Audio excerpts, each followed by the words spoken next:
जमायत इस्लाह मुस्लिमीन grant सावन सहित जमायत अल सुन्नत तरफा कोट सावन सहित माहवार 11 शरीफ मिराज मुस्तफ़ा सल्लल्लाहु अलैहि वसल्लम के मौजूद प्रोग्राम मल्हायो वियो।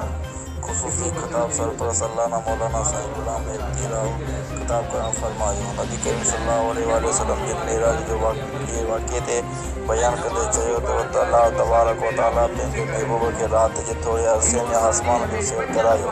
असांजो प्यारो नबी करीम सल्लल्लाहु अलैहि वसल्लम सरपाया मुजिज़ा आहिनि। हज़रत गौसे आज़म रज़ी अल्लाह जी ज़िंदगी बाबति बयानु कयो ऐं संदनि सभिनी वॾी मथां क़दम आहे ज़िंदगीअ बाबति बयानु कयो वियो। आख़िर में मुल्क में कोरोना वायरस जी बीमारी का पनाह ऐं मुल्क की सलामती लाइ दुआ घुरी। रिपोर्ट आतिफ अली सहितो खानवा।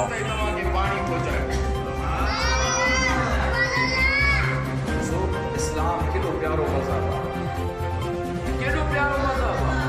हुज़ूर फरमायो त जंहिं बि नए इलाइक़े में वञो, नए मुल्क में वञो, उतां जी आब हवा मुख़्तलिफ़ हूंदी आहे। तव्हां जिते रहो था उतां जी आब हवा मुख़्तलिफ़ आहे। हाणे हदीस थो ॿुधायांव, हुज़ूर फरमायो त उन इलाइक़े जे बीमारियुनि खां तव्हांखे बचणो आहे।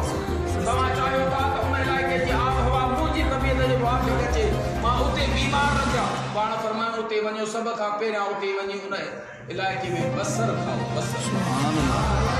बसर जो खाईंदो त तव्हांखे उन इलाइक़े जी आब हवा रास अची वेंदी, तव्हां बीमार न थींदव। हाणे चवंदा आहिनि कोरोना वायरस खां बचण जे लाइ सब्जी बीमारी खणी आहे। जो कमाल पंहिंजी घर बि साफ़ कयो, भिटियूं बि साफ़ कयो, नालियूं बि साफ़ कयो, इलाइक़े खे साफ़ सुथरो रखो। जो बीमारियूं वायरस इन गंदगीअ मां गिलाज़त मां था फैलजनि, पर जेकॾहिं सफ़ाई हूंदी त